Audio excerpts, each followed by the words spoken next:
बिस्मिल्लाहिर्रहमानिर्रहीम, अस्सलाम वालेकुम नाज़रीन। प्रोग्राम सिटी एट 10 में मैं हूँ आपकी मेज़बान अना यूसुफ। उम्मीद है आप सब लोग ठीक ठाक होंगे और वीकेंड भी आपका बहुत अच्छे से गुजरा होगा। नाज़रीन, सिर्फ बात ये है कि ज़िंदगी चलते रहने का नाम है, तो दुआ ये कीजिए कि अल्लाह ताला इसी तरह से ज़िंदगी को चलता फिरता रखे, कामों में अपने आप को बिज़ी रखें, दिल लगा के काम करें ताकि आपको आपकी मेहनत का सिला उसके मुताबिक मिले। सो नाज़रीन, आज के प्रोग्राम में कुछ खबरें भी शामिल करेंगे। ऑल्दो हम देख रहे हैं कि कुछ बड़ी हैपनिंग्स हो रही हैं और कुछ सियासी सूरत हाल जो है अब वो तेज़ी से जो है वो कुछ आगे चलती जा रही है और ये सिलसिला तो खैर ऐसे ही रहेगा। हम आपको बाखबर रखते रहेंगे, जो कि हमारा काम है, लेकिन इसके साथ साथ कुछ आपके मसाइल हम खबरों की सूरत में हमेशा आपसे डिस्कस करते रहते हैं। आज के प्रोग्राम में हमें मेहमान भी आगे चल के ज्वाइन करेंगे, कुछ आपको बताएंगे मौसम की सूरत हाल भी। गर्मी शहर में अच्छी खासी बढ़ रही है, हब्स बहुत ज़्यादा है जी। कुछ पिछले दिनों जो बारिश हुई, कहीं बारिश हुई कहीं नहीं, और उससे होता क्या है कि शहर में हब्स की शिद्दत बहुत ज़्यादा बढ़ जाती है। खैर, आगे चल के हमने बात करनी है प्रोग्राम का बाकायदा आगाज़। हमारा पहला सेगमेंट होता है एक दिन एक नेकी। कि ज़िंदगी में इल्म से बढ़कर किसी और चीज़ का कोई किरदार नहीं होता। आप देखते हैं कि जो लोग ज़िंदगी में आगे बढ़ते हैं वो अपने इल्म की बुनियाद पर ही आगे बढ़ते हैं। ये सिर्फ़ एक फ़र्द का मामला नहीं, बल्कि कौमें अगर तरक्की करती हैं तो वो इल्म की बुनियाद पर करती हैं।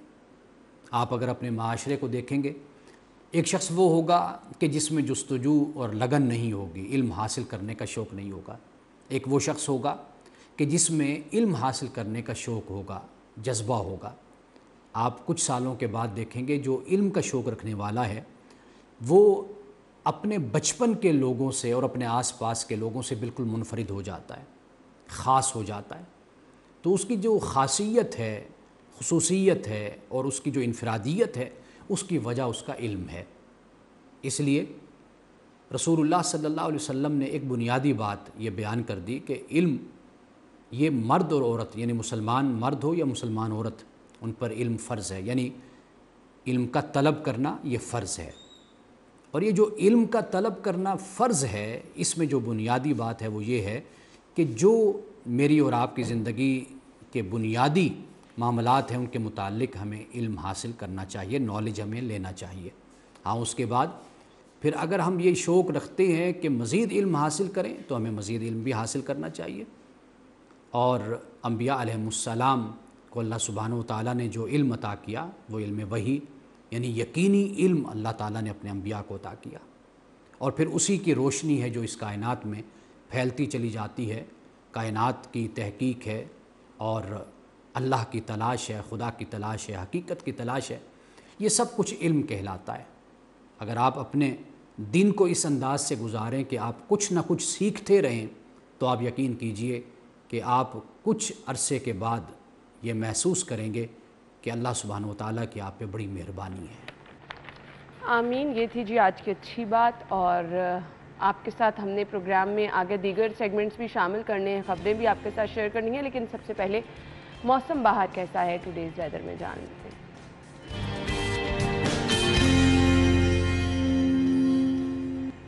अच्छा जी, कोमल हमें बाहर से ज्वाइन कर रही हैं। कोमल, बताइए मौसम की सूरत हाल क्या है? गर्मी सुबह से है, सो ये बताइए कोई बारिश के इम्कानात हैं? क्योंकि मानसून का सीज़न है, कभी बारिश भी हो जाती है तो कभी गर्मी की शिद्दत भी होती है। अभी मौसम बताइए कैसा है?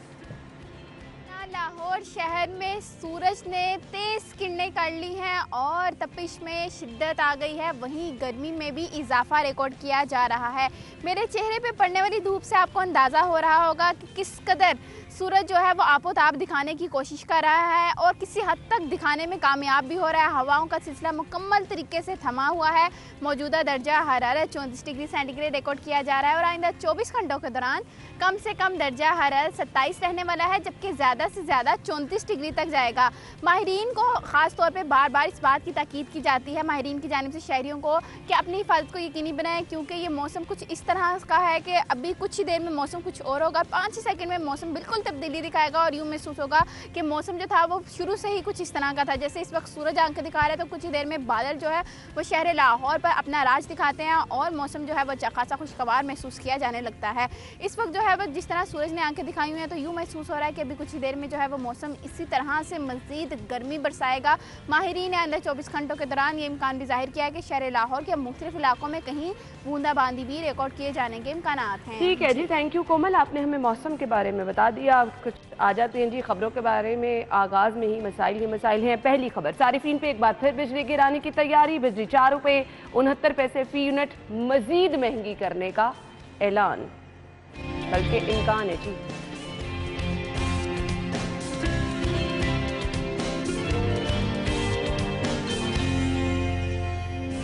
शहर की सफाई के लिए नया निज़ाम, जिस पर काम शुरू। सफाई ऑपरेशन आउटसोर्स होगा या हाइब्रिड मॉडल पे राइट रहेगा। इकबाल टाउन पतंग और डोरों से भरा कंटेनर पकड़ा गया। अलामा इकबाल टाउन पुलिस का पतंग फरोशों के खिलाफ एक्शन। और शहरियों के जानो माल के मुहाफिजों की अपनी ही गाड़ी चोरी हो गई।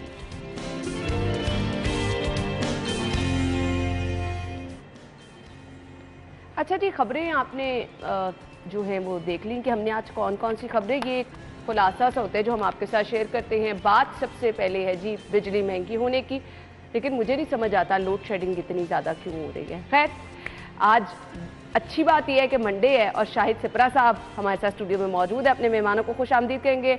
अली साई साहब और शाहिद सिपरा साहब ने हमें ज्वाइन किया। अस्सलाम वालेकुम। वालेकुम अस्सलाम। क्या हाल चल है आप? बिल्कुल ठीक ठाक करेंगे। तो पहली खबर की तरफ आते हैं जी। बिजली महंगी होने जा रही है। तो बिजली महंगी एक रूटीन बन गई है। लोड शेडिंग क्यों हो रही है? सबसे पहले तो मुझे ये बता दें शाहिद सिपरा साहब। बिस्मिल्लाहिर्रहमानिर्रहीम। देखें, अगर थोड़ा सा गहराई में जाकर सोचें तो लोड शेडिंग अच्छी बात है मौजूदा बिल्स के हवाले से। गैस मैं की अगर लोड शेडिंग भी अच्छी बात है। गैस मुझे की लोड पता है रात शेडिंग को में मैंने अगर कभी रोटी बनाने की कोशिश भी कर लेती हूँ तो वो 10:30 बजे रोटी ऐसी बनी है कि मेरे अपने खाने के आप लिए अपने खावन को टाइम से खाना खिलाएं ना। 8-9 बजे खिलाएं। आप 10 बजे के बाद जाएंगी तो फिर यही हालात होंगे ना। शेड्यूल पे हैं। अच्छा, बात यह है कि लोड शेडिंग हमारी जनरेशन का इशू है। फर्नेस ऑयल पे हमने बिजली बनानी है। LNG इंपोर्ट करते हैं या इंडस्ट्री को डिस्कनेक्ट करके पावर हाउसेस को देते हैं। पावर हाउसेस को डिस्कनेक्ट करके हम इंडस्ट्री को देते हैं। इस वक्त तरजीहात में क्या है कि इंडस्ट्री को चलते रहना चाहिए। हमारी LNG जितनी हमारे पास मौजूद है वो हम इंडस्ट्री को दे रहे हैं। बाज़ औक़ात हमारे जो पावर हाउसेस हैं उनको बंद किया जाता है ताकि जनरेशन जो है वो कम हो और लोड शेडिंग का दुरानिया बढ़ा दिया जाए। कोई बात नहीं, इंडस्ट्री चलती रहे। अब क्या है, किसी वक्त में शहर में 2 घंटे लोड शेडिंग होती है, किसी वक्त 4 घंटे होती है और बाज़ औक़ात ऐसा भी होता है जिस तरह आज का मौसम है। आज गर्मी की शिद्दत ज़्यादा है। आज सुबह के औक़ात में भी मौसम जो है वो और उसके तेवर कुछ और बता रहे हैं। ऐसे में आपकी जनरेशन उसकी डिमांड ज़्यादा जाएगी। जब डिमांड ज़्यादा जाएगी और NPCC आपको कोटा कम करेगा, शॉर्टफॉल बढ़ेगा, इसके साथ गैर एलानिया लोड शेडिंग भी शुरू हो जाएगी। मुश्किल किस वक्त होती है? जब आपकी ट्रिपिंग या गैर एलानिया लोड शेडिंग शुरू होती है तो फिर सार्फिन को मुश्किल होती है। अगर आप 4 घंटे पे शेड्यूल के मुताबिक लोड शेडिंग रखें तो मेरे ख्याल में अगर 6 घंटे के बाद 1 घंटा लोड शेडिंग हो रही है तो लोग इसको अफोर्ड कर लेंगे। कोई इतनी मुश्किल बात नहीं है। और उस वक्त मुश्किल होती है जब ट्रांसफार्मर डैमेज हुआ। आप 20-20 घंटे ट्रांसफार्मर को नहीं रिप्लेस कर पा रहे। वो तवील बंदिश है, लोगों को लेकिन माजरत है ना, हम अपना एक्सपीरियंस बता रहे हैं। कल संडे था ना साई साहब, गैर एलानिया लोड शेडिंग भी हो रही है, शेड्यूल से हटके भी लोड शेडिंग हो रही है, फिर उससे मसाइल बढ़ जाते हैं। हाँ बिल्कुल, गैर एलानिया लोड शेडिंग हो रही है। कल भी हुई, कल भी कभी पहले होता है कि 7:15 बजे बिजली जाएगी या 12:15 बजे बिजली जाएगी। कल वो बिल्कुल उससे हटके, शेड्यूल से हटके एक दिन आपने सुकून का घर गुजारना। लेकिन ये है कि सिपरा साहब की बात बिल्कुल वैलिड है कि बिजली, मैं तो कहता हूँ हर 2 घंटे के बाद 1 घंटा जाएगी तो बिल बड़ा मुनासिब आएगा। अगर 24 घंटे बिजली आएगी, ये हर घर का मसला है। आपने बिल नहीं ना देना होता। 24 घंटे अभी रिसेंटली आपका मीटर खराब हुआ, आपने मुझे कहा कि उन्होंने एवरेज ज्यादा चार्ज कर लिए, पैसे देना मुश्किल हो गया। यही तो सबके साथ मसला है। सबके साथ बिजली तो आ रही है लेकिन महंगे दामों आ रही है, बहुत आप उसको बिल नहीं अदा कर पा रहे। अच्छा, आपने महंगी का जिक्र कर ही दिया तो हमारी आज की जो पहली खबर है जो हमने डिस्कस करनी है, 4 रुपये 69 पैसे फी यूनिट मजीद महंगी करने की। मतलब क्यों मजीद महंगी हो रही है, वजह समझा। ये देखें, मैं यही बात करने लगा था कि सिपरा साहब इसको एक्सप्लेन करेंगे क्या वजूहत हैं। जो मैं अपना बिल कंपेयर कर रहा था पिछले साल के साथ, तो पिछले साल यूनिट ज़्यादा थे, 100 यूनिट ज़्यादा था, तो बिल जो था वो तकरीबन 5000 कम था। इस साल 100 यूनिट कम है और बिल 5000। हर दूसरा बंदा इसी तरह से कंपैरिजन चीज़ों का कर रहा है और फिर आपको अंदाज़ा हो रहा है कि कितनी महंगाई हो गई, कितनी बिजली महंगी हो गई है। इस महंगी बिजली के लिए लोग सड़कों पर आए, एहतजाज किया, वो भी हम डिस्कस करेंगे। लेकिन इस पर मजीद महंगी की जा रही है, वजह क्या बताई जा रही है? देखें जो अभी बिलिंग हो रही है ना, माह अगस्त का जो बिलिंग साइकिल स्टार्ट हुआ है 12 अगस्त से 11 से, ये आपकी पाकिस्तान की तारीख में सबसे महंगा जो आपका फी यूनिट रेट है वो चार्ज हो रहा है। वो आप 9 रुपये 99 पैसे फी यूनिट के हिसाब से फ्यूल प्राइस है, जो बुलंद तरीन फ्यूल प्राइस एडजस्टमेंट है। उसके साथ जो आपके टैक्सीज हैं वो अलग हैं। अच्छा, ये अब जो 4 रुपये 69 पैसे है, ये माह जुलाई की है कि जुलाई में हम लोगों ने जो बिजली इस्तेमाल कर ली, जिसका बिल हम अदा भी कर चुके हैं, लेकिन वो यूनिट जो इस्तेमाल हुए, जो जनरेशन की गई या फिर बिलिंग की गई, उसकी बुनियाद पर उसमें जो डिफरेंस आ रहा है वो अब गवर्नमेंट ने कंज्यूमर से वसूल करना है। उस पर CPPA central power purchasing agency ने एक पिटीशन फाइल की है नेपरा को, कोई बिलिंग और जनरेशन में जो गैप आ रहा है वो 4 रुपये 69 पैसे फी यूनिट के हिसाब से आ रहा है, इसलिए ये सार्फिन से वसूल करने की इजाज़त दी जाए। 31 अगस्त को इसकी हेयरिंग होगी। ज़्यादा से ज़्यादा क्या होगा, 2-4 पैसे कम हो जाएगा, लेकिन होगा इतना ही। ये आपको माह जुलाई के बिल, ये जो सितंबर का बिलिंग साइकिल जब शुरू होगा, ये उसमें बिल इशू होंगे और अक्टूबर में ये आपको अदा करना पड़ेंगे अगर 31 अगस्त को इसकी मंजूरी हो दी जाए।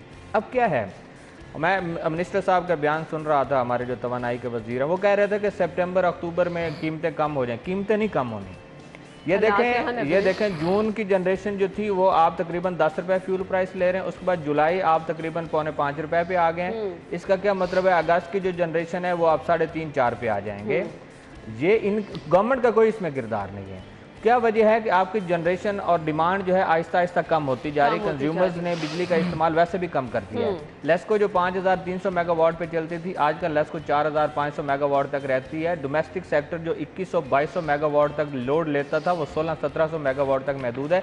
इसकी अब क्या वजह है कि साई साहब और मेरी तरह सब लोगों ने कफाई शुआरी से काम लिया है। उनको पता है कि बिल अदा करना मुश्किल हो जाएगा। फिर ये जो ज़रब है कि आज मैं अगस्त के जो यूनिट्स हैं, ये मुझे पता है अक्टूबर में फ्यूल प्राइस आनी है। फ्यूल प्राइस उस वक्त 2 रुपये 3 रुपये आए, जो आज यूनिट इस्तेमाल हो रहे हैं उस वक्त फिर उसको मल्टीप्लाई होना है, फिर उस पर 17। अच्छा, ये है कि ये जो आप 4 रुपये 69 या अभी जो 9 रुपये 99 पैसे आप ले रहे हैं, इसमें 17% आपका टैक्स भी है। ये तकरीबन 11 रुपये की फ्यूल प्राइस पड़ रही है इस महीने हमें। तो मुझे ये बताएं कि बेसिक टैरिफ का आपका 12 रुपये से शुरू होता है और फ्यूल प्राइस आप 11 रुपये वसूल कर रहे हैं, तो फिर इसका क्या मतलब है, हर यूनिट के साथ आप डबल पैसे ले रहे हैं। और एवरेज अगर निकालें एक बिल की, तो उसमें तकरीबन 34 से 35% सिर्फ आपके टैक्सीज हैं। आपने बिजली 5000 की इस्तेमाल की है, आपका 7000 उसमें टैक्स है। ये हो रहा है लोगों के साथ, इस वजह से मुश्किल हो रही है। बिल्कुल ऐसे ही है। साई साहब, लोग एहतजाज कर रहे हैं, आपने कहा कंपैरिजन मैंने किया बिजली का, कभी सोचा नहीं कि ये बिजली का बिल फाड़ दूं, जमा नहीं कराना या एहतजाज करना है ना? आप चाहती हैं कि मैं घर न रहूं जाके। अभी आप कह रही हैं कि 2 घंटे लोड शेडिंग होती है, रोटी नहीं पक सकती। हमारे मसाइल कुछ और है, हम सारा दिन इसी चक्कर में घूमते रहते हैं कि घर का खर्चा है वो किस तरह पूरा करना है। सही बात। अगर हम बिल जलाने पे आ जाएंगे, एक FIR हो जाएगी और उसके बाद हम घर से गायब हो जाएंगे, घर की बिजली बंद हो जाएगी। लोग बेचारे क्या करें, सड़कों पे आ रहे हैं, ताजर सड़कों पे आ रहे हैं। हमें तो बड़ी उम्मीद थी इस गवर्नमेंट से कि ये गवर्नमेंट आएगी, चीज़ें बड़ी बेहतर होंगी, लेकिन मामला दिन ब दिन ज़्यादा ख़राब होते जा रहे हैं। शहरी ताजर जो हमेशा छोटी छोटी एक दुकान है जिस पर बिल इतने भारी भरकम आ रहे हैं कि कारोबार करने वाले बेचारे परेशान हैं। घरेलू सारे मेरा एक दोस्त है, उसका रेस्टोरेंट है, उसका पिछले साल 1,10,000 बिल था। इस माह जो आया तो वो कह रहा था कि 2.25 लाख रुपया बिल है। तो यूनिट हैं तकरीबन सेम, 5-10 यूनिट्स का फर्क है। अंदाजा तो करें आप, लोग एहतजाज ना करें तो क्या करें? अब वो कारोबारी लोग जिन्होंने अपनी दुकानों के बिल देने हैं, जिन्होंने अपने घरों के बिल देने हैं, जिन्होंने बच्चों की फीसें वगैरह देनी है, कहाँ लोग जाएं? सिप्रा साहब, ये बिजली कभी कीमतें कम भी होंगी या नहीं? हमने खबर को वाइंड अप करना है, कोई ऐसा जिन जो इसको काबू कर ले? नहीं, मुमकिन नहीं है। मैं पिछले दिनों भी बात कर रहा था, एक सीनियर ऑफिसर हैं पावर सेक्टर, वो मुझे बता रहे थे कि कहता है हमें नहीं समझ आती कि मौजूदा दौर में जनरेशन करने वाले जो कारखाने हैं, जो सस्ती बिजली बना रहे हैं वो ट्रिप भी हो जाते हैं, वो ख़राब भी हो जाते हैं, लेकिन जो फर्नेस आयल पे महंगे दामों बिजली बना रहे हैं वो 24 घंटे चलते रहते हैं। इसका क्या मतलब है? दाल में कुछ काला है, कमीशन की मसला है। दूसरा, जब तक हम पावर हाउसेस को ये बड़े अफसरान को चीजें पता है, इनको सारी कबातों का पता होता है। देखें, सस्ती बिजली आप ज्यादा बनाएंगे तो उसका फायदा बराह रास्त आवाम को होगा, लेकिन जब आप महंगे दामों बिजली बनाएंगे तो जो आपने कॉन्ट्रैक्ट किए हुए उनका फायदा आप किसी को फायदा जा रहे हैं। हमारे यहाँ उस वक्त तक सस्ती बिजली, उस वक्त तक कीमत कम नहीं हो जा सकती जब तक हम डैम्स की तरफ नहीं जाएंगे, पन बिजली, सस्ती बिजली नहीं बनाएंगे, अपने जो कोयले पे नहीं जाएंगे। डैम्स बनाने, अच्छा मैक्सिमम पर यूनिट हमें कहां तक अफोर्ड करना पड़ सकता है? जो 10 रुपए तकरीबन के हिसाब से हम जो बिलिंग हो रही है तकरीबन 50 रुपए यूनिट पड़ रहा है, और जब ये 4 रुपए 69 पैसे आएगी तो 45 रुपए यूनिट के हिसाब से चार्ज होगा। एवरेज 45 रुपए यूनिट चार्ज। मैं आपको बताऊं, ये हम डोमेस्टिक की बात कर रहे हैं, आप इंडस्ट्रियल सेक्टर में जाएं जिनके लाखों यूनिट्स कंज्यूम होते हैं, अगर एक कंज्यूमर ने 1 लाख यूनिट कंज्यूम किया, उसका 45 लाख बिल है, 19 लाख फ्यूल प्राइस एडजस्टमेंट है, वो कहाँ से देगा? फिर आप तवक्को करें कि हम मार्केट्स में जाएंगे, इंडस्ट्री जो है वो महंगे दाम है वो सस्ती मिल जाएगी। नहीं जी, भाई जिसने जो सेठ है उसने तो अपनी चीजें जो है वो आगे आवाम पे शिफ्ट करनी है ना, जो भी प्रोडक्ट तैयार कर रहे हैं हर तरह से बोझ आवाम पे आता है, चीजें महंगी हो, बिजली महंगा, पेट्रोल, हमारी जेबों से पैसे निकलते हैं। ब्रेक का कहा जा रहा है, ब्रेक लेते हैं, फिर अगली खबर की तरफ आएंगे, हमारे साथ ही रहिएगा।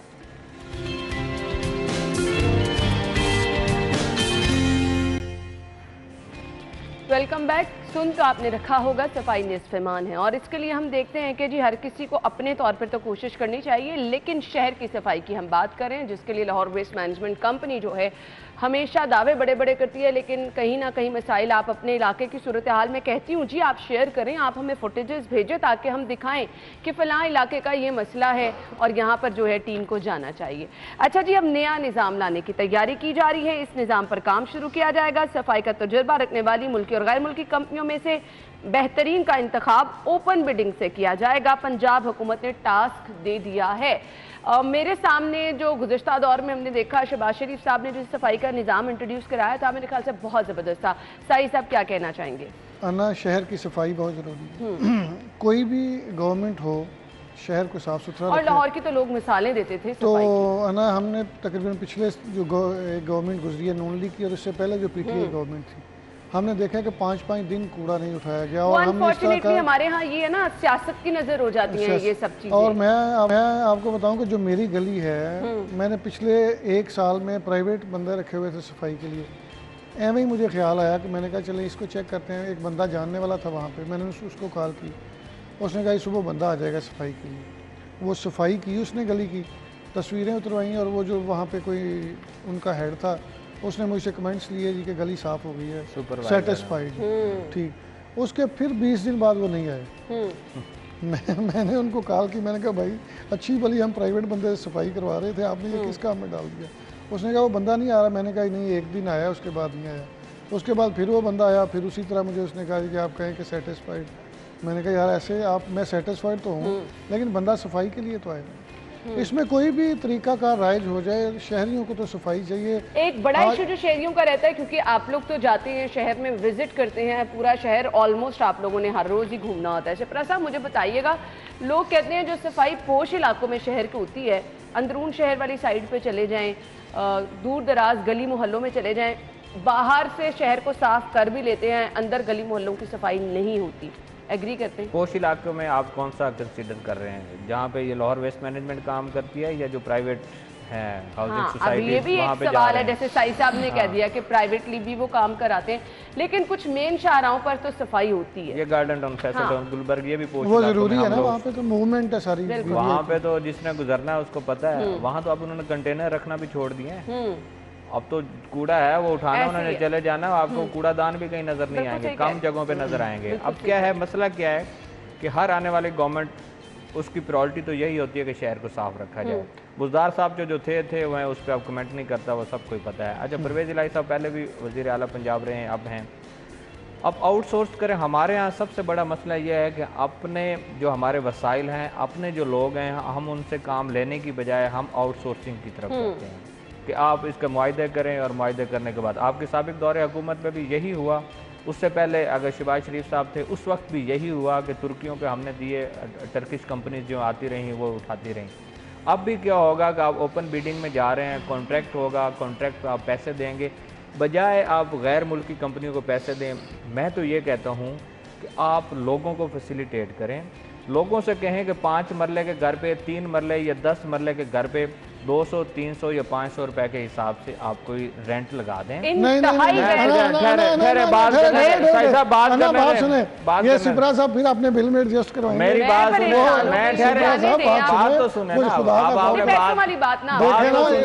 ना, हर चीज में टैक्स जो है 10 दफा ऐड हो रहा है। आप मेरी बात सुने, आपका क्या ख्याल है कि आपकी गवर्नमेंट ऑफ पंजाब जो पैसे दे रही है वो आपसे नहीं लेकर दे रही है, खुद दे रही है। ऐसा ही है ऑलरेडी। आपके गली मोहल्ले में जो सफाई वाला आता है आप उसको 200, 400, 500 नहीं देते, देते हैं। टीवी की फीस भी ऐड होती है ना, देते हैं ना, वैसे दे देते हैं उसको। तो अगर वो गवर्नमेंट सेक्टर में चले जाएं और आपका निजाम बेहतर हो जाए तो फिर ईसा साहब डर गए। गारंटी क्या है, गारंटी क्या है निजाम बेहतर हो जाएगा? यहाँ तो जिन चीजों के पैसे वसूल किए जा रहे हैं वहाँ पर भी मुसीबतें हैं। वहाँ पर आपकी गवर्नमेंट देगी, क्यों नहीं देगी? अच्छा, आप ये कहते हैं कि कोई गैर मुल्की कंपनी आए, सफाई की सिचुएशन यही रहनी है।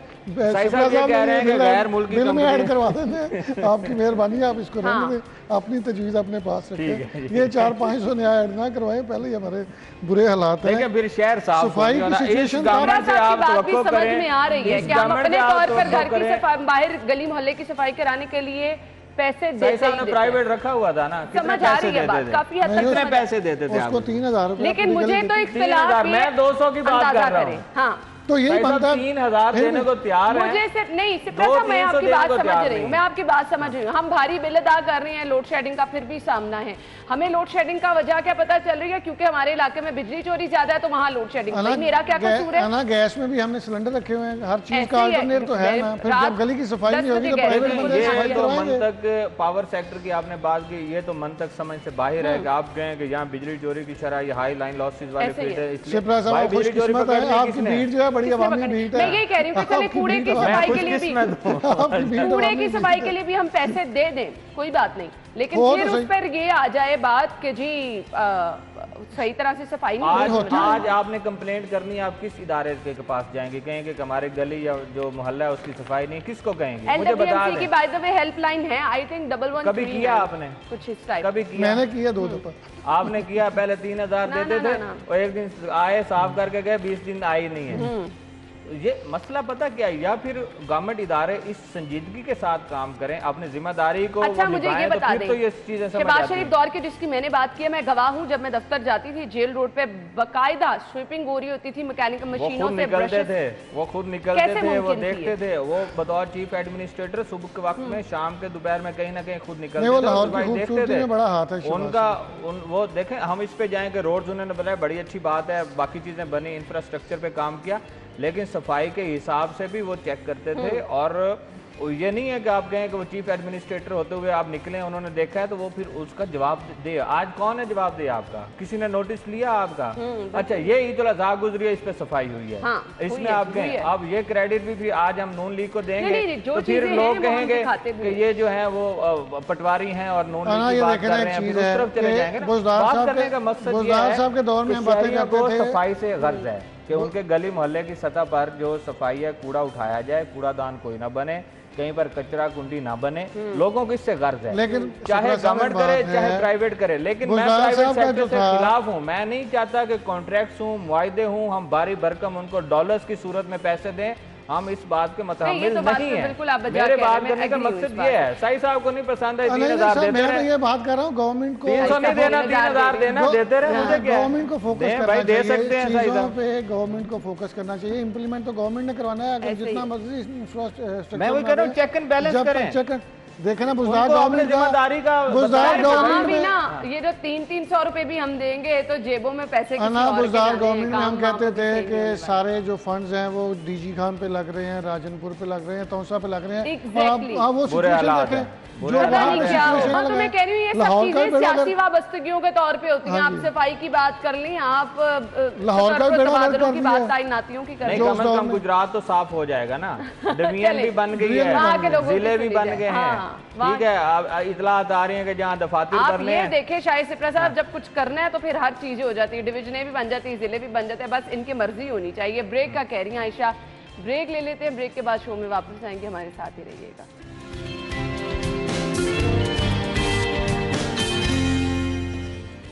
Welcome back. और अगली खबर की तरफ आ जाते हैं जी। अगली खबर हमारे पास है जी, जो हम अक्सर आपसे वाक़यात शेयर करते रहते हैं। बहुत अफसोसनाक वाक़यात भी हुए। इकबाल टाउन से जी कार्रवाई की गई है और अल्लामा इकबाल टाउन में पुलिस ने पतंग फरोशों के खिलाफ एक्शन किया है। पुलिस ने एक्शन किया है। साई साहब से जान लेते हैं। साई साहब, शहर में बहुत जगहों पर ये काम हो रहा है और पुलिस हर जगह पे जानती है कि कहाँ कहाँ पर पतंग जो हैं बनाई जा रही हैं, कहाँ पर डोर बनाई जा रही है और कहाँ से लोग आके खरीदो फरोख्त करें। एग्री करते हैं आप? हाँ, बिल्कुल एग्री करता हूँ। और इस पे आप भी और शिप्रा साहब बिल्कुल मेरे एंटी होंगे। इसमें देखें ना, पुलिस FIR देगी, पुलिस फर्ज करें मुलजम पकड़ा ही गया है, शाम को शिप्रा साहब का फ़ोन आ जाएगा, अली साई का फ़ोन आ जाएगा, अना का फ़ोन चला जाएगा, मेरा ये हमसाया है, मेरा ये काम करने वाला बच्चा है, बच्चा बड़ा मासूम है, पतंग उड़ा रहा है, इसको माफ़ी देगा। अगर उसी की डोर से किसी की जान चली जाए फिर कौन पहले बनाने वालों पर खरीदो फरोख्त करने वालों पे आधे पतंगबाजी की तो बाद में बात यही मैं आपको बताने लगा हूँ। जो बनाने वाले हैं, जो सप्लाई करने वाले हैं, अब ऑनलाइन भी काम शुरू हो गया है। पुलिस ने कम से कम 3 दफ़ा गवर्नमेंट को समरी भिजवाई है कि इस पर लेजिस्लेशन करें, इस पर सज़ाएँ सख्त करें। सज़ा होती क्या है? सुबह बंदा पकड़ा जाता है, शाम को छूट जाता है, उसकी बेल हो जाती है। कहा जाता है कि बड़े स्ट्रांग लोग हैं, पूरा नहीं, कोई स्ट्रांग वाले कोई कानून कोई नहीं है। ये जो बनाने वाले हैं, पतंगे बनाने वाले, जब कानून होगा किसी को सजा मिलेगी है ना, कोई इबरत का निशान बनेगा तो उसके बाद वो काम छोड़ेगा ना। जब आपको पकड़ा जाता है 15 मैक्सिमम 1-2 दिन बाद आप बेल आउट हो जाते हैं, तो आपको क्या फर्क पड़ता है? आप कहते हैं कोई बात नहीं, आपकी एक पतंग जो डोर पे है। एक चीज तो वाज़ेह है शायद सिप्रा साहब, पतंगे और डोर की कीमत अब जो है वो किसी आम बंदे की अफोर्ड में भी नहीं है।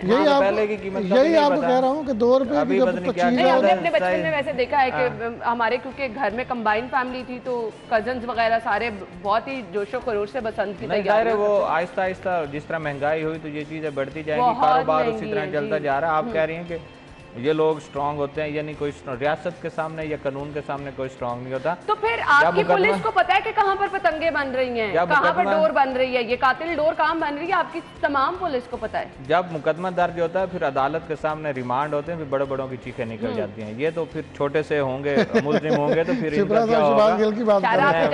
बात यह है कि कानून के सामने आपको घुटने टेकना पड़ते हैं।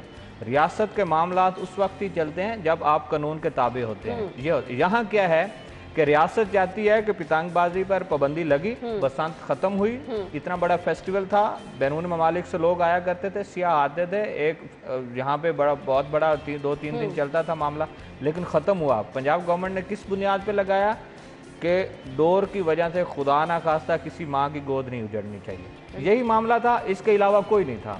एक दूसरा फैक्टर था कि खुदा ना खास्ता डोर गिरी और इलेक्ट्रिकल वायर्स पे गिरी, कोई ब्लास्ट हो गया या नुकसान हुआ इमलाक को, चले वो भी फिर अफोर्डेबल है, लेकिन जो इंसानी जान का जाना है वो भी दाती डोर से होता है। हाँ। अगर इंसानों की अब क्या है कि इसमें बुनियादी तौर पर जो मुजरिम हैं वो बनाने वाले ही हैं, उड़ाने वाले बाद में आते हैं। डोर भी बनी, पतंग भी बड़ी, शहर में बन भी रही हैं। आप अंदरून लाहौर चले जाएं, बहुत सारी दुकानें हैं जहाँ अभी भी फरोख्त होती हैं। अच्छी कार्रवाई है, पुलिस करती है। साई साहब की वही बात है कि अगर ये आज पकड़े गए, इन पे FIR भी हुई है, आज या कल में बेल हो जाएगी। जिनको ये पता है कि हमने 24 घंटे भी नहीं हवालात में गुजारना है या हमें जेल नहीं होनी, तो फिर वो यही काम करेंगे।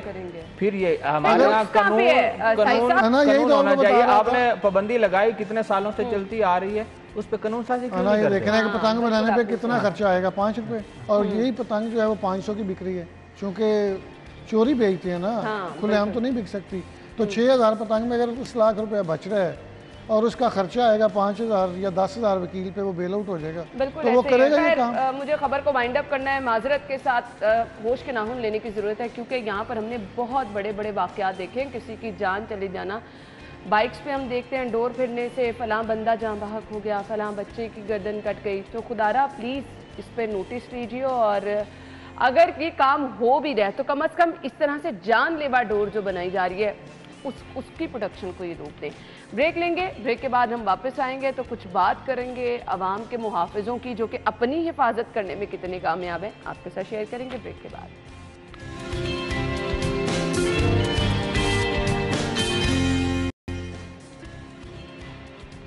Welcome back. और फिर अवाम के जानो माल के मुहाफिज हम इन्हें कहते हैं, जो कि अपनी हिफाजत करने में कामयाब नहीं है। रिंग रोड पुलिस की गाड़ी भी चोरी, नाकों के बावजूद सुराग ना मिल सका, नाकों के बावजूद सुराग ना मिल सका। तो यहाँ पर आम शहरी कितना महफूज होगा साई साहब? ना ये चोर जो थे उन्होंने आम लोगों की गाड़ियाँ पुलिस से ज्यादा स्मार्ट है ये चोर। आम लोगों की गाड़ियाँ चोरी करके उनका दिल भर गया। उन्होंने कहा सरकारी गाड़ियाँ चोरी करें। पिछले 2 दिन में 2 सरकारी गाड़ियाँ चोरी हुई। एक फायर ब्रिगेड की गाड़ी चोरी हुई है जिसपे अलर्ट जारी हुआ है कि हो सकता है, और वो कोई छोटी गाड़ी नहीं, वो ट्रक का आ जा रहा है। और ये भी छोटी गाड़ी नहीं, ये कार है, इसमें वायरलेस है, इसमें सारा कुछ है। कैसे चोर वायरलेस करता हुआ लास्ट मिनट है, मुझे बता दें। ये देखें, मैं आपको बताऊं 200% चोरी लाहौर में बढ़ी है, जो पुलिस के अपने अदादोशुमार है। और पंजाब में 49% चोरी बढ़ी है पिछले 1 साल के दौरान। उसकी वजह क्या है कि पुलिस जो है वो अपनी सियासी अकाओं को खुश कर रही है, वो आवाम के लिए कुछ नहीं कर रही। रात को आपने नाके लगाए हैं पूरे शहर में, कोई तकरीबन 1 साल के बाद। अब आपको याद आया, मेरा ख्याल है वो बड़ी गाड़ी ढूंढ रहे होंगे, क्योंकि वो इनको पकड़ में तो आई नहीं, सेफ सिटी के कैमरों ने तो देखा नहीं है, इनको चोरों का तो पता चलता नहीं है। मैं कह रहा हूँ 3300 से बढ़ के 10,000 चोरी चली गई है। तो ये क्या असल वजह क्या है, क्यों ये सब कुछ हो रहा है, क्यों 200% चोरी डकैती बढ़ गई? वो आपने वजह खुद बता दिया कि जब सियासी मामलात होंगे तो यही सब कुछ होगा। थैंक यू सो मच, बहुत बहुत शुक्रिया आप लोगों के वक्त के लिए। नाज़रीन, ब्रेक होगी, हेडलाइंस फिर शो में वापस आते हैं।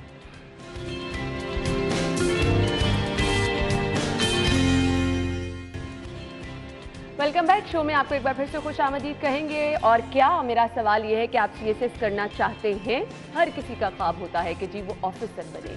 तो इसके लिए आज का स्पेशल शो हमने डिज़ाइन किया है, क्योंकि बहुत सारे लोग जो तैयारी करते हैं वो उस तरह से तैयारी नहीं कर पाते हैं। एक दफ़ा इम्तिहान दिया, पास नहीं हो सके, लेकिन इससे आपको नाउम्मीद बिल्कुल नहीं होना चाहिए। अपनी इस तैयारी के सिलसिले को, अपनी उम्मीद को आगे लेके चलना चाहिए। लेकिन सवाल ये पैदा होता है कि आपको CSS के इम्तिहान की तैयारी करनी कैसे है।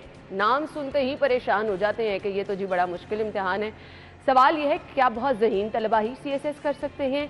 CSS अगर आप करना चाहते हैं तो इसकी तैयारी के मराहिल कौन कौन से हैं? गाइडलाइन आपके पास अच्छी होना बहुत ज़्यादा ज़रूरी है। टाइमली इसकी तैयारी करना बहुत ज़्यादा ज़रूरी है। क्या आपको दिन रात पढ़ना पड़ेगा? बुक्स कौन सी होनी चाहिए? कैसे स्टार्ट लेना है? किस तरह से तैयारी करनी है? बहुत सारे सवालात हैं।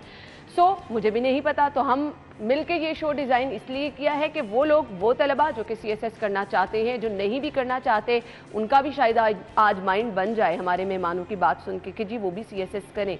बहुत ज़रूरी है आप कुछ बने और बन के दिखाएं दुनिया को। इसके लिए मेहनत तो ज़रूर करनी पड़ेगी, लेकिन वो मेहनत के मराहिल क्या हैं वो हम आपके साथ डिस्कस करेंगे। हमारे आज के मेहमान, मैं तारुफ कराना चाहूँगी जी, तैमूर बुखारी साहब ने ज्वाइन किया है, CSS ऑफिसर हैं। इसके साथ साथ माशाल्लाह से एक लंबी जिम्मेदारियाँ निभा रहे हैं जी। पंजाब यूनिवर्सिटी में, BNU में, GCU में ये टीचिंग भी कर रहे हैं और इसके साथ साथ जी मोटिवेशनल स्पीकर भी हैं।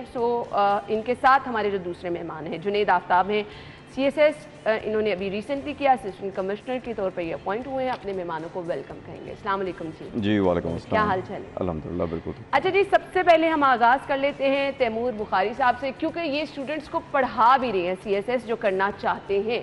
पहला सवाल मेरा ये होगा, बहुत ज़हीन तलबा ही क्या CSS कर सकते हैं? देखिए, मेरा ये मानना है कि hard work is the second name of intelligence and hard work beats talent. तो हमारे पास CSS के एक बहुत बड़ी मिथ्स हैं। CSS के पास बहुत ज़्यादा मिथ्स हैं कि CSS को इंटेलिजेंट लोग करेंगे या उनका IQ लेवल इतना होगा। मैं एक दो प्रोग्राम सुन रहा था, बहुत सीनियर रैंकर थे, तो उन्होंने कहा कि ये बहुत ज़हीन आदमी, उनके कोई गेस्ट थे, तो उन्होंने कहा क्या इन्होंने CSS किया हुआ है? तो ये बहुत बड़ी मिथ है एक्चुअली। देखिए, CSS सेंट्रल सुपीरियर सर्विस का एग्ज़ाम जो है, it's like an other exam. जैसे आपका मैट्रिक एग्ज़ाम था, OA लेवल्स का एग्ज़ाम था, आपको उसकी प्रिपरेशन करनी है और आपने उसका एग्ज़ाम देना है। अब कैंडिडेट्स क्या करते हैं, जो एस्पायरेंट्स होते हैं, ये स्टूडेंट्स होते हैं CSS के, वो करते ये हैं कि वो अपने आप को उस लाइन पे लेकर चले जाते हैं, एक रॉन्ग लाइन पर, जहाँ पर वो स्कॉलर बनने की कोशिश कर रहे होते हैं, ना कि ऑफिसर बनने की कोशिश कर रहे होते हैं। अच्छा। आप एग्जाम की तैयारी नहीं करना शुरू कर देते और आप एक की जगह पे 10-10 किताबें पढ़ना शुरू कर देते हैं। तो आपको चाहिए कि आप फोकस होकर करें और इसके अंदर पहली बात तो भूल जाइए कि जो टैलेंटेड है वो ही CSS करेगा, जिसका IQ लेवल है। पॉइंट ना कि अगर पेरेंट्स को लगता है कि वो अपने बच्चों को इसलिए नहीं जाने देते, अच्छा ये बस नॉर्मल है, एवरेज स्टूडेंट है, बहुत ज़्यादा लाइक नहीं, तो ये कर ही नहीं सकता, तो इसके लिए आपको नहीं कुछ करना। आप मुझे कुछ अपना एक्सपीरियंस बताइएगा, क्या बहुत ज़्यादा पढ़ाई की आपने CSS करने के लिए और कब से स्टार्ट लेना शुरू किया? क्योंकि मेरा जर्नी थोड़ा लंबा था। बैक इन 2017 मैंने स्टार्ट किया और 2021 में मेरा फाइनल क्लियर हुआ। लेकिन उस जर्नी में बड़े अप्स एंड डाउन्स थे। मेरा थ्राइस PMS भी मेरा क्लियर हुआ, उसमें मेरी एलोकेशन नहीं हुई लेकिन मेरा वो क्लियर हुआ, उसका return part as well as the interview part. तो वो एक साथ ही साथ एक मोटिवेशन भी थी और जर्नी आगे चलता गया। और अल्टीमेटली PMS क्लियर नहीं हुआ, फिर आपने CSS? यस, PMS में एलोकेशन नहीं, एलोकेशन नहीं है। तो अल्टीमेटली इन 2021 फाइनली वो क्लियर हो गया। अब उसमें आपने जो क्वेश्चन किया कि पढ़ना बहुत पड़ता है, तो जैसे सर ने बात की कि इसमें आपने हर सब्जेक्ट में PhD नहीं करनी। इसका अगर बेसिक क्राइटेरिया देखा जाए तो that is graduation. It means अगर आप नॉर्मल एवरेज स्टूडेंट हैं, इवन बहुत सारे हर साल ऐसे लोग होते हैं कि जो टार्ट स्कूल से, गवर्नमेंट स्कूल से लोग पढ़े हुए होते हैं, वो करते हैं, ठीक है? और बहुत सारे आपको हार्वर्ड के और लम्स के ग्रेजुएट भी मिलेंगे जिनका नहीं हो रहा होता। So it's a win win situation for those जो एक प्रॉपर डायरेक्टेड वे में और प्रॉपर गाइडेंस के साथ लेके चलेंगे। और फिर सर्टेन बुक्स पढ़नी होती है, नॉट ऑल द बुक्स, ठीक है?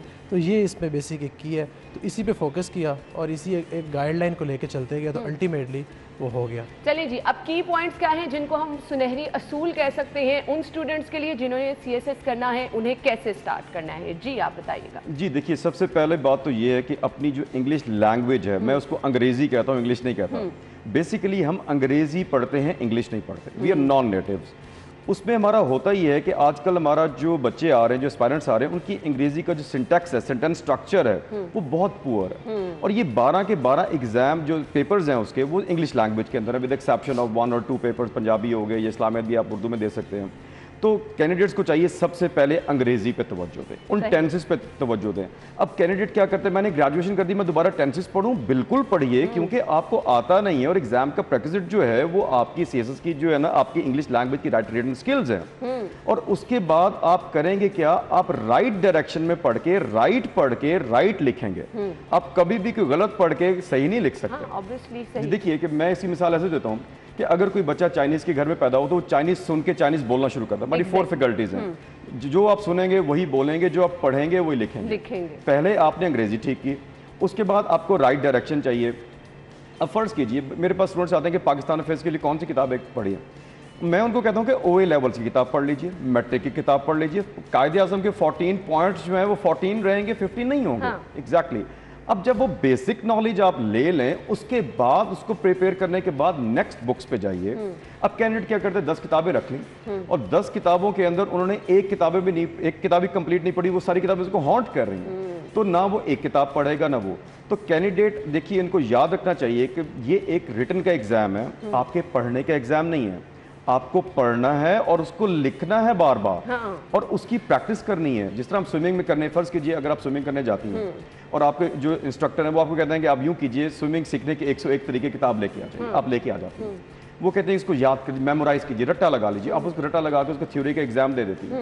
उसके आप कहें उनको कि I am ready for the competition, possible नहीं है। तो कॉम्प्लीमेंट करना है हमने उसको प्रैक्टिकलिटी के साथ। आपने रीड करना है right thing, reading right is the key to writing right. तो सही पढ़ेंगे, उसके बाद सही लिखेंगे और बेसिक प्रैक्टिस जो है वो अंग्रेजी लैंग्वेज। स्टार्ट कब से ले लेना चाहिए? देखिए ये आप पे डिपेंड करता है। मैं मुख्तलिफ करियर्स में रहा, started my career with military. मैं पाकिस्तान मिलिट्री में रहा, उसके कुछ अर्सा मैंने मीडिया में भी गुजारा, मैं पंजाब पुलिस में भी गुजारा, CSS मैंने 2 दफ़ा क्वालिफाई किया, मैं पढ़ाता भी हूँ। देखिए हमारे यहाँ पाकिस्तान में करियर काउंसलिंग का फुकदान है कैंडिडेट्स को। हमें किसी को पता नहीं है, हम जिस भी मैं फील्ड में गया तो वहाँ पर लोग कह रहे थे कि मैं शायद दोबारा जन्म लूँ तो मैं इस फील्ड में नहीं आऊँगा। हमें हिट एंड ट्रायल किया हुआ। तो पहली बात तो ये है कैंडिडेट्स को उनको करना चाहिए जिनका शुरू से ही प्लान है। अब उनको start as soon as possible. जो ही आपकी ग्रेजुएशन स्टार्ट होती है, आप सिर्फ और सिर्फ क्या कीजिए, पाकिस्तान अफेयर्स के बेसिक कॉन्सेप्ट जो आपने OA लेवल तक पढ़े, इस्लामियत के बेसिक कॉन्सेप्ट्स और इंग्लिश लैंग्वेज की रिटन स्किल जो मैंने सिंटैक्स बताया, बेसिक ग्रामर स्ट्रक्चर, उसके ऊपर काम कीजिए। इसके अलावा और कुछ मत कीजिए। जो ही ग्रेजुएशन कंप्लीट होगी, आपकी ये बेसिक चीज़ें तैयार होंगी, तो लोग जो हैं वो 4 महीने में भी CSS करते हैं। और उसके बाद ये एक बहुत लंबा जर्नी है। मैं आई अप्रिशिएट जुनेद कि his journey took around 4 to 5 years। और उसमें फिर कंसिस्टेंट रहना, मोटिवेटेड रहना, अपने आप को करना, वो भी बहुत ज़रूरी है। इसके अंदर एक तो आपकी तैयारी होगी, दूसरा आपकी जो स्टार्ट आपने करना है जो है ना ग्रेजुएशन के लेवल से लेकर एंड करना है जब तक कि आपका फाइनल रिजल्ट आपको कम्युनिकेट नहीं हो जाता। उसमें आपकी मेंटल हेल्थ जो है वो बहुत इंपॉर्टेंट है, बहुत ही ज़्यादा इंपॉर्टेंट है। मैं स्टूडेंट्स को कहता रहता हूँ, देखिए हर किसी के इश्यूज चल रहे हैं, हम सेल्फ पिटी करते हैं कि जनाब मैं मेरे पास फाइनेंशियल इश्यूज हैं, डोमेस्टिक इश्यूज हैं, फला XYZ। इन सारी चीज़ों के साथ CSS में कंसिस्टेंट होना, that is the basic thing. आप स्टार्ट जब मर्जी कर ले। मैंने ऐसे कैंडिडेट देखे जिन्होंने 4 महीने में कर लिया, फोकस थे, कंसिस्टेंट थे, किसके साथ लक ने उनका साथ नहीं दिया, जो टैलेंटेड भी थे जुनैद की तरह, उनका थोड़ा लंबा जर्नी हो गया। लेकिन अगर आप कमिटेड हैं, राइट टाइम पे स्टार्ट कर दें, राइट चीज़ें करें, तो CSS अल्टीमेटली हो जाता है, क्योंकि इसके 3 चांसेस होते हैं और एक चांस में भी यू विन। बिल्कुल ऐसे ही है, लक बड़ी मैटर करती है, हमने तो ये भी सुना है। जुनैद, मुझे ये बताइएगा, क्या बहुत ज़्यादा पढ़ाई की CSS पास करने के लिए?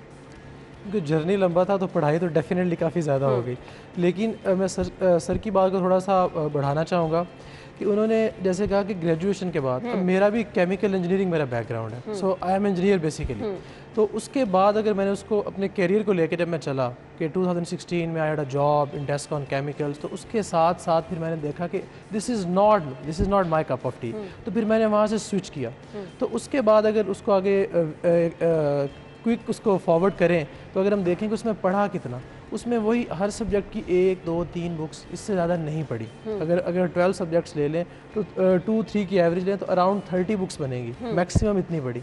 और एक कैंडिडेट अगर 1 ईयर में भी फोकस्ड होकर पढ़े तो इतनी ही बुक्स पढ़ता है और उसके नोट्स बनाता है। इसमें कुछ एक नोट्स मेकिंग वाला भी एक पैराडाइम है कि आप उन डिफरेंट बुक्स और डिफरेंट सोर्सेज को अपने एक रजिस्टर में अपना एक पम्फलेट बनाएं, उस पर आप उसके नोट्स बना लें, क्योंकि आपने बार बार उन्हीं चीज़ों को रिवाइज करना होता है। You can not go back and open the books again and again.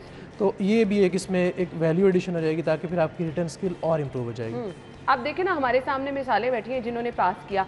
मुझे ये बता दें, कुछ बुक्स स्पेसिफिक होती हैं जो आपको पढ़नी है, कितने सब्जेक्ट होते हैं जो आप, जब लेट्स सपोज आपकी बेसिक पे कमांड हो गई है, सो अब बुक्स की तरफ आ जाने हमने, सो बुक्स रिकमेंड कौन करे, कैसे करे, एकेडमी ज्वाइन करना कितना ज़रूरी है, ये सब चीज़ें भी बता दीजिए। जी देखिए, CSS के 12 पेपर्स होते हैं, तो उसमें से 6 कंपल्सरी सब्जेक्ट्स के हैं और 6 ऑप्शनल्स होते हैं। कंपल्सरी में मैं उनको एनुमरेट कर देता हूँ। पहला इंग्लिश ऐसे का है, 100 नंबर का होता है, उसके बाद इंग्लिश कॉम्पोजिशन।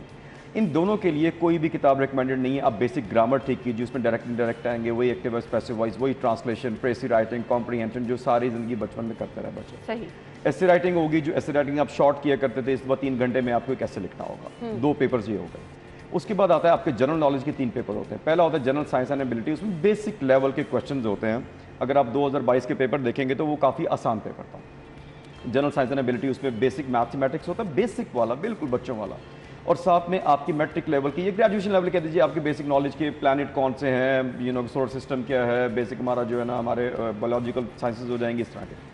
देन इज हमारे पास करंट अफेयर्स। करंट अफेयर्स में आप जो पता है कि बेसिक क्या हो रहा है, कि हमारे पास डोमेस्टिक इश्यूज हैं और इंटरनेशनल इश्यूज हैं। Then is Pakistan affairs. Pakistan affairs वही जो सारी जिंदगी पढ़ते आए, वही पाकिस्तान मूवमेंट, वही फ्रीडम मूवमेंट, वही Pakistani current issues, agriculture in Pakistan, women issues in Pakistan, वो सारी कॉन्स्टिट्यूशनल डेवलपमेंट हो गई, ये सारी चीज़ें। And then is Islamiyat. Islamiyat में भी वही क्वेश्चन जो सारी ज़िंदगी बचपन से पढ़ते आए ग्रेजुएशन तक, नमाज, रोज़ा, हज, ज़कात, और जो है ना आपके पास दीन और मज़हब में फ़र्क क्या है, बेसिक क्वेश्चन हमारे जहाँ। इसके बाद ये हमारे पास आते हैं ऑप्शनल सब्जेक्ट। उनकी FPSC ने 42 सब्जेक्ट्स की लिस्ट दी होती है, उसमें से आपको 600 नंबर के सिलेक्ट करने होते हैं। कुछ 200 नंबर के हैं, कुछ जो है 100 नंबर के होते हैं। उसमें पंजाबी भी है, हिस्ट्रीज भी हैं, पॉलिटिकल साइंस भी है, नेशनल रिलेशंस भी है, जेंडर स्टडीज़ भी, देयर इज वैरायटी। उसके लिए अब कैंडिडेट्स को करना क्या चाहिए कि इंग्लिश एसए और कंपोजिशन के लिए तो कोई सर्टेन किताब नहीं है, आपको सिर्फ प्रैक्टिस करनी है। आपको एक वर्ल्ड व्यू लेना है चीज़ों का। जेंडर इक्वालिटी इन पाकिस्तान आपको पता है क्या देखा, एक आम आदमी की क्या अप्रोच है, आप जाके सही अंग्रेजी में लिख देंगे, यू विल पास है। टॉपिक कौन से होते हैं जो ऐसे राइटिंग आती है अक्सर? अक्सर अमूमी तौर पर नॉट ऑलवेज, अमूमी तौर पर जो थीम्स होते हैं जिसके अंदर टॉपिक्स बनाते हैं, लाइक हमारे पास जेंडर का इशू हो गया, डेमोक्रेसी के रिलेटेड हो गए, मीडिया हो गया, सोशल मीडिया हो गया, इस दफा आया टेररिज्म हो गया, जो हमारे हॉट इशूज चल रहे होंगे। दैन इज हमारे पास गवर्नेंस, करप्शन के इशूज़ आ गए, हमारे पास ग्लोबल वार्मिंग, क्लाइमेट चेंज हम आजकल फेस कर रहे हैं, एग्रीकल्चर हो गया, इकोनॉमी होगी। वो बेसिक टॉपिक जो किसी भी कैंडिडेट्स को जो जिसने ग्रेजुएशन की होगी उसको आते होंगे, वही का वही होगा, उसके अंदर कोई भी नई चीज़ें नहीं होंगी। हाँ जी बिल्कुल, उसके अंदर नहीं होंगी। कुछ मुझे अपना पेपर का एक्सपीरियंस बताइएगा जुनैद, क्या बहुत ज़्यादा मुश्किल पेपर आया? पेपर जब आपने देखा, मुश्किल सब्जेक्ट आपको सबसे ज़्यादा कौन सा लगता था? अब उसमें देखा जाए तो compulsories are always difficult as compare to the optionals. तो उस कंपल्सरीज में अगर आप इंग्लिश वाला पेपर देखें कि एसे और प्रेसी वाला पेपर, उसमें सम टाइम एक पेपर वो हमेशा टफ देता है ताकि उसने थोड़े से एक मैश लगानी होती है, क्योंकि देर आर 18,000 कैंडिडेट्स और there are only 200 to 300 seats, तो एक मैश तो उसको लगानी पड़ेगी। तो हमारे टाइम में प्रेसी वाला पेपर थोड़ा डिफिकल्ट आया था, लेकिन वो क्योंकि उसकी एक राइट डायरेक्शन में प्रिपरेशन की हुई थी तो अल्टीमेटली वो हो गया कि पास तो एटलीस्ट हो जाएगा, और वो हो भी गया। तो इसके अलावा जो रिमेनिंग पेपर्स थे एज़ कम्पेयर टू 2022 और 2020 वाला जो पेपर है हमारे वाला थोड़ा सा डिफिकल्ट था। 2021 की attempt that was bit difficult when it comes to the compulsory papers. तो ओवरऑल लेकिन वो इतनी उसकी प्रिपरेशन की हुई थी, इतना वो लिखा हुआ था कि वो लग रहा था कि सब कुछ नॉर्मल हो जाएगा, और अल्टीमेटली वही रिजल्ट आया और चीज़ें नॉर्मलाइज होगी और अल्टीमेटली एलोकेशन होगी। अच्छा, अब हम क्या करते हैं कि हमें पता चलता है अच्छा जी जुनेद ने पास आउट कर लिया, जुनेद से बुक्स पूछी कौन कौन सी हैं, बस उन्हीं बुक्स पे पढ़ने लग गए, ये क्या प्रैक्टिस ठीक है? जी ऐसा ही है। देखिए आप कोई भी किताब ले लीजिए, देखिए it's a destination. CSS central spirit service कोई भी कंपैरेटिव एग्जाम है, इट्स डेस्टिनेशन। अब कोई कराची से आएगा, कोई इस्लामाबाद से, लाहौर से डेस्टिनेशन हम CSS कर लेते हैं और हम देख लेते हैं कोई कराची से आ रहा है, कोई कसूर से आ रहा है, कोई इस्लामाबाद से आ रहा है, और कोई ट्रेन से आ रहा, कोई विया जो है ना आपके एरोप्लेन आ रहा। हर इंसान का, हर कैंडिडेट का अपना अपना जर्नी है, अपना अपना एक्सपीरियंस है। There are 101 ways to qualify CSS। आप कोई भी वे अपना लीजिए, विंडो शॉपिंग मत कीजिए। आपको पता है कि जब हम विंडो शॉपिंग करने जाते हैं तो it confuses us more than, हम कोई परचेज कर भी लें तो फिर हमें लगता है कि हमने गलत परचेज कर ली। This is what happens. आप कोई भी तरीका अपना लीजिए, कोई भी किताब ले लीजिए। देखिए किताबें बहुत सारी मार्केट के अंदर, आप गूगल करेंगे, गूगल पे हज़ारों किताबें हैं, यूट्यूब पे चैनल्स हैं जहाँ पर कैंडिडेट्स ने, मैंने, मेंटोर्स ने, उन्होंने बताई हुई हैं चीज़ें। आप कोई एक किताब ले लीजिए। मेरे लिए वो कैंडिडेट बेहतर है कि जो एक पेज पढ़ के उसको उससे कुछ मिलता जुलता लिख सके, बजाय ये कि उसने 10 किताबें पढ़ी हो, उसको आधा सफ़ा भी उसको आता भी कुछ ना हो। बिल्कुल। एकेडमी ज्वाइन करना कितना ज़रूरी है? देखिए अब एकेडमी के हवाले से ये डिपेंड करता है। बहुत सारे कैंडिडेट्स ऐसे जिन्होंने घर बैठे कर दिया। आजकल यूट्यूब पे इतनी इन्फॉर्मेशन है। एकेडमी आपको क्या करती है, आपको डिसिप्लिन कर देगी। मेरे पास आएंगे तो मैं करता क्या हूँ, आपको सिर्फ डिसिप्लिन करता हूँ, पढ़ाता भी हूँ, कराता भी हूँ, लेकिन जो लोगों का मोराल अप रखना, उनकी मेंटल हेल्थ को जो है ना बूस्ट करना, that is the package for मेरे सामने जो एकेडमी का पर्पज़ है वो ये है। बाकी पढ़ाई अगर अपने लेक्चर लेने, यूट्यूब पे लेक्चर लेने। अच्छा तैमूर साहब बार बार मेंटल हेल्थ में बहुत जोर दे रहे हैं, तो जुनेद मेंटल हेल्थ को मेंटेन कैसे रखा? क्योंकि आपका 3rd अटेम्प्ट में आपने पास आउट किया, तो किस तरह, क्योंकि बीच में आप कहीं ना कहीं वो परेशान हो जाते हैं कि ये क्या हो रहा है, मैं तो इतनी मेहनत भी कर रहा हूँ। सो कैसे आपने मेंटेन रखा इन सब चीज़ों को? डेफिनेटली परेशानी तो होती है जब आप बहुत क्लोज एक चीज़ को देख के आए, जैसे आपने पास किया फिर एलोकेट नहीं हुआ, तो वो परेशानी तो होती है। लेकिन उस टाइम एक ही चीज़ जो आपको आगे लेके चलती है कि मैंने सम हाउ इसको कर भी लिया, और सेकंड थिंग डिसिप्लिन। अगर आप एक डिसिप्लिन वे में कर रहे हो, आपकी कोई भी रूटीन है, अगर आप रात को पढ़ते हैं, दिन में पढ़ते हैं, लाइब्रेरी में पढ़ते हैं, रीडिंग रूम में पढ़ते हैं, wherever you want to go, आप उस डिसिप्लिन को, उस टाइम टेबल को मेंटेन रखें। ठीक है, वो क्या होगा अल्टीमेटली वो आपको उसका फाइनल आउटकम किसी वे में मिलेगा। अगर CSS नहीं भी होगा तो आपको कोई बहुत अच्छी जॉब उसकी इक्वलेंट मिल जाएगी। तो ये भी साथ एक ऐसी चीज़ है। और सेकंड चीज़ जो आपने कही कि इसमें वो कितनी है कोई मोटिवेशन ड्राइव आपको कहाँ से आ रही होती है, और मेंटोर और एकेडमी का कितना रोल होता है उसमें। वो एक पंजाबी की लाइन है, बिना मुर्शदा राह हाथ ना आवे। तो मुर्शद के बिना रास्ता नहीं मिलता, वो किसी को बना ले। ठीक है, वो कोई CSP हो, वो कि आपका वैसे कोई टीचर है, आपका कोई। आपको कैसे ख्याल आया कि मैंने CSS करना है? कोई इंस्पिरेशन था, कोई फैमिली में इर्द गिर्द जिससे इंस्पायर होकर कहा कि जी मुझे भी CSS करना है? क्योंकि मेरा जो एजुकेशनल बैकग्राउंड था दैट वाज ऑफ इंजीनियरिंग। तो when I entered in the field, तो मैंने देखा कि यहाँ पे जो इम्पैक्ट लेवल होगा वो एक इंडस्ट्री तक है, एक इंडस्ट्री, फ्यू पीपल। तो वहाँ से है कि अगर मैं इस तरह की कोई सर्विस को ज्वाइन करूँ, कोई गवर्नमेंट वाली साइड पे आ जाऊँ या सिविल सर्विस की तरफ आ जाऊँ, देयर आर मल्टीपल ऑप्शन, या UN में कोई अगर आप जॉब की तरफ जाओ, तो फिर ये एक जर्नी लगा कि इसमें जाना चाहिए। तो फिर ये एक मोटिवेशनल ड्राइव बनी कि आप मैक्सिमम लोगों तक अपना इम्पैक्ट, जिसे कह लो कि एक सर्विसेज वाला इम्पैक्ट आप लेके जा सकते हो। तो वो एक मोटिवेशनल ड्राइव थी। और फिर वो बाद में एक जगह पे आके वो ईगो सेटिस्फेक्शन भी हो गया कि अब हो नहीं रहा, इसको करना है, बस सब करना है। और यही आपको हिम्मत चाहिए होती है, ये हौसला, यही अज़्म चाहिए होता है, फिर आप कुछ भी कर लेते हैं। तैमूर साहब, मुझे कुछ मैसेज चाहिए उन स्टूडेंट्स के लिए जो कि CSS करना चाह रहे हैं, क्योंकि आप पढ़ा भी रहे हैं। तो मुझे लगता है कि स्टूडेंट्स के लिए एक स्ट्रॉन्ग मोटिवेशन होना, जैसा कि उन्होंने भी बता दिया, क्या मैसेज देना चाहेंगे? देखिए सबसे पहले तो अपने आप को जानिए, अब करना क्या चाहते हैं, आप अपने करियर में करना क्या चाहते हैं। अगर आपको लगता है कि आप ग्रेजुएशन गलत ग्रेजुएशन में आ गए हैं, अगर आप CSS को करने का मकसद क्या है। हमारे यहाँ जो CSS जो हम देखते हैं अक्सर जो है ना वो समझते हैं कि पावर मिल जाएगी, लेकिन वो ये नहीं जानते कि with great power comes great responsibility. आपको जो है ना बहुत ज़्यादा रिस्पॉन्सिबिलिटी शेयर करनी पड़ेगी if you want to serve the nation.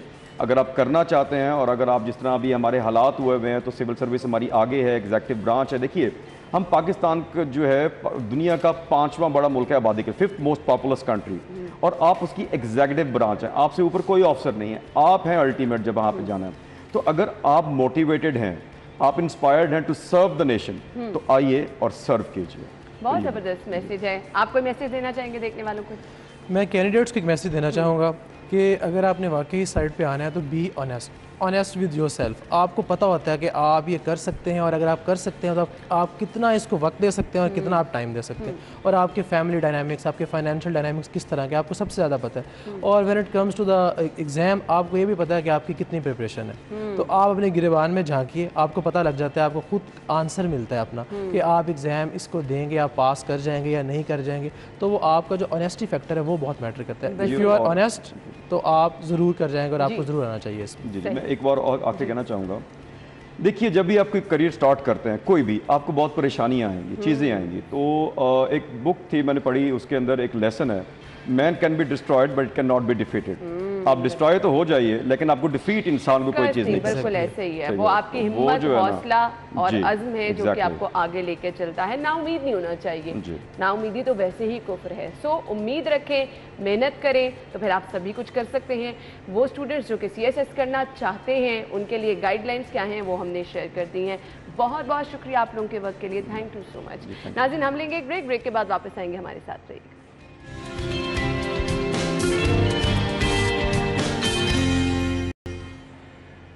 Welcome back. और बहुत ही ज़्यादा प्राउड मोमेंट आपके लिए ये होता है जब एक बड़ा बैनुल अक़वामी मुकाबला हो और उसमें पूरी दुनिया से मुख्तलिफ ममालिक शिरकत करें और पाकिस्तान के नाम वो मुकाबला हो जाए। बिलाशुबा हमारे लिए बहुत ज़्यादा फ़ख्र की बात है। पाकिस्तान ने जश्न आज़ादी के मौके पर रूस के दारुल हुकूमत में होने वाला आतिशबाजी का, जिसको हम फायरवर्क्स कहते हैं, रंगारंग जो प्रोग्राम है, जो मुकाबला है, वो अपने नाम किया। इस मुकाबले में दुनिया भर से 8 ममालिक की टीमों ने हिस्सा लिया और इसी दौरान रूसी दारुल हुकूमत का आसमान जो था वो रोशनियों और रंगों से नहा गया। पाकिस्तान की जानिब से मुकाबला ज़बरदस्त तरीके से जीता गया। कौमी आतिशबाजी टीम की क़यादत कर रहे थे शाहिद महमूद साहब, जो कि हमारे आज के मेहमान हैं, और उनकी तरफ तो हम चलेंगे, लेकिन ये जो शानदार आतिशबाजी का मुजाहरा किया गया, फायरवर्क्स कंपटीशन हुआ, इसके कुछ मनाज़िर पहले हम आपके साथ शेयर करते हैं। ज़बरदस्त, बहुत ही खूबसूरत, और वाकई क्या मंजर था कि आप जी वाह वाह किए बगैर रह नहीं सकते। तो ये कौमी हीरो हमारे साथ स्टूडियो में हमारे मौजूद हैं, शाहिद भट्ट साहब जिन्होंने में ज्वाइन किया है, और मुहाब अली जो कि शो डिज़ाइन जिन्होंने सारा किया, जिन्होंने जो कहते हैं ना पीछे बहुत सारी मेहनत किसी भी काम की होती है। सो मुहाब ने ये तमाम मेहनत की जो कि डिज़ाइन किया उन्होंने शो। शाहिद साहब के बेटे हैं। अपने दोनों मेहमानों को खुश आमदीद कहेंगे। अस्सलाम वालेकुम जी। वालेकुम अस्सलाम। क्या हाल चाल है? अल्लाह का शुक्र। सबसे पहले तो बहुत बहुत मुबारक साहब। शाहिद साहब आपको मुझे बताइएगा कितनी मेहनत की ये तमाम काम करने में, और तब क्या आपने ये सोचा था कि मुकाबला जीत कर ही वापस आएंगे? जी खैर मुबारक। मेहनत तो देखें, मेहनत तो करनी पड़ती है आपको। अगर आप मेहनत नहीं करेंगे तो आप कुछ नहीं कर सकेंगे। तो इसमें हमने बड़ा हार्ड वर्क किया। एक एंड पे, एक पॉइंट पे हमने इसको बड़ा फोकस रहे हम लोग। स्पेशली हमने इसमें जो पाकिस्तान म्यूजिक ऐड किया, जो हमारी विक्ट्री का मैं कहता हूँ जो मेन जो आपको मोटिवेटेड रखता ना। यस। तो उसमें हमें बड़ी इनकरेजमेंट मिली, बहुत ज़्यादा। और अल्लाह का शुक्र है कि प्राइड मोमेंट है ना सिर्फ मेरे लिए बल्कि मेरे मुल्क के लिए। एग्जैक्टली पाकिस्तान के लिए, पूरे पाकिस्तान के लिए। आप पूरे पाकिस्तान के हीरो हैं। सो मुहाब से मैं जानना चाहूँगी, डिज़ाइन बेसिकली आपने किया और डिज़ाइन ही मैटर करता है, कैसे किया? जी ये बहुत डिफ़िकल्ट टास्क था, पाकिस्तान की बीट्स को एक मिलाना और पाकिस्तान के कल्चर को फायरवर्क्स आर्ट के थ्रू प्रेजेंट करना। ये मेरे लिए एक बहुत बड़ा टास्क था, लेकिन अल्हम्दुलिल्लाह अल्लाह का मेरे पे बड़ा एहसान रहा। और 3 महीने मैंने इस शो के ऊपर काम किया दिन रात, और एक ऐसा शो पुट किया जिसको पूरी रशिया की आवाम ने और जजेस ने सराहा, और यही हमारी जीत का सबब बना। बिल्कुल। अच्छा मुझे शाहिद साहब बताइएगा, उस टाइम क्या पोजीशन थी? मोटिवेटेड तो आप होंगे, लेकिन फोकस्ड रहना कि एक भी चीज़ इधर से उधर ना हो, कैसे सारा प्लान था? जी देखिए, ये हम लोग एक एक चीज़ यहाँ से बिल्कुल प्लान करके, टीम पूरी, और हम लोग प्लान करके गए थे। स्पोर्टिंग टीम भी आई हमारे साथ, वहाँ से लोकल जो हमें लोग मिले काम करने के लिए साथ, लेकिन वो भी they're very focus, their people are. तो हम बड़ा फोकस थे, एक एक चीज़ हमने बिल्कुल। आपकी अपनी कितनी टीम है और किस किस मेंबर के जिम्मे क्या क्या जिम्मेदारी होती है? नहीं, अभी इस दफ़ा क्योंकि कोविड शोविड से लोग बाहर निकले हैं, तो हमें उन्होंने कहा कि जी आप लोग जो है ना वो 4 लोग आए। तो फिर हम लोग 4 लोग गए। फिर इसमें जो मेन जो उसमें जो स्टोरी है वो मैंने उसको रिप्रेजेंट किया, जो एक जैसे हाउ कैन से एक्सप्लेन कि जिसे आप कहते हैं कि एक कॉन्सेप्ट, मैंने वो कॉन्सेप्ट क्रिएट किया, उसमें चीज़ें फाइनलाइज की, फिर मैंने मुहाब के सुपुर्द किया। यार मुहाब साहब इसको according to the music and beats आप इसको देखें, क्योंकि ये जो firework synchronize with music beats होता है, हाँ। इसमें एक तो आपने बीट्स को फॉलो करना है, कोई एक चीज इधर उधर होगी तो आपका बैलेंस नहीं रहता। वो ऐसे जैसे एक बंदा गा रहा है, वो उसका गाना से बेताल हुआ तो वो गया। तो जो तीसरी जो बड़ी इंपॉर्टेंट चीज़ है वो ये है कि आपका जो म्यूजिक नीचे चल रहा है और जो म्यूजिक जो कह रहा है, अकॉर्डिंग टू दिस म्यूजिक आपने कलर के साथ पिक्चर क्रिएट करनी है। ये कंपटीशन है और ये बड़े मुश्किल है, ये बड़े बहुत मुश्किल है। तो अल्लाह का शुक्र है कि वो दुनिया की 8 टीमें और कहाँ वो लोग और कहाँ बेचारे हम पाकिस्तानी, लेकिन सुम्मा अल्हम्दुलिल्लाह कोई टीम हमारे करीब नहीं भटक सकी। सबसे जो एक्सीलेंट शो था और वहाँ पे 2.5 लाख का क्राउड था। तो मैं कैसे आपको एक्सप्लेन करूँ कि जब 2.5 लाख का क्राउड शाउट कर रहा हो Pakistan Pakistan Pakistan, that was a great moment. बिल्कुल बिल्कुल। तो मुहाब मुझे ये बताइएगा, ये बीट के अकॉर्डिंग सारी चीज़ों को लेके चलना कितना मुश्किल है, कितनी इसके लिए मेहनत और कितनी पीछे प्रैक्टिस करनी पड़ती है? प्रैक्टिस तो काफ़ी हम लोगों ने 2013 से पाकिस्तान में स्टार्ट कर दी थी इसके लिए। जब 2019 में हम लोग अपीयर हुए इसी फेस्टिवल के अंदर, तो हम लोग कोई पोजीशन गेन ना कर सके। तो उसके बाद मैंने इसके ऊपर वहीं से प्रैक्टिस शुरू की शो के ऊपर, और अपने अंदर एक मोटिवेशन पैदा की कि इंशाल्लाह ताला पाकिस्तान को उस मुकाम पर लेकर आऊँगा। और ये बहुत डिफ़िकल्ट टास्क है, इसके लिए आपको सॉफ्टवेयर स्टडीज़ करने पड़ते हैं और फायरवर्क्स की केमिस्ट्री को समझना पड़ता है, कलर कॉम्बिनेशंस के ऊपर ध्यान रखना पड़ता है, और जो म्यूज़िक आप चूज़ करें उसका आपको एक्सप्लेनेशंस देनी पड़ती है थ्रू फायरवर्क्स आर्ट। तो एक ये कॉन्सेप्चुअल वर्क है, इसके ऊपर आपको काफ़ी मेहनत करना पड़ती है। और मैंने 3 महीने इस शो के ऊपर मेहनत की। अच्छा, आपने 3 महीने दिए। मुझे ये पूछना है, ये कलर्स का इंतखाब के कौन सा कलर किस टाइम पे होना है, ये सब चीज़ें इस तरह से, और कोई एक चीज़ भी इधर उधर हो जाए तो आपका वो सारा शो ख़राब हो जाता है। टाइम ड्यूरेशन इसकी कितनी थी, कलर्स का इंतखाब, और फिर फायरवर्क्स के लिए जो सामान होता है उसकी क्वालिटी वगैरह सब चीज़ें कितनी मैटर करती हैं और कितना ये एक्सपेंसिव पड़ता है? हमारे मेहमान हमारे साथ मौजूद है, ब्रेक लेंगे, ब्रेक के बाद बाकी के सवाल हमारे साथ रहिए।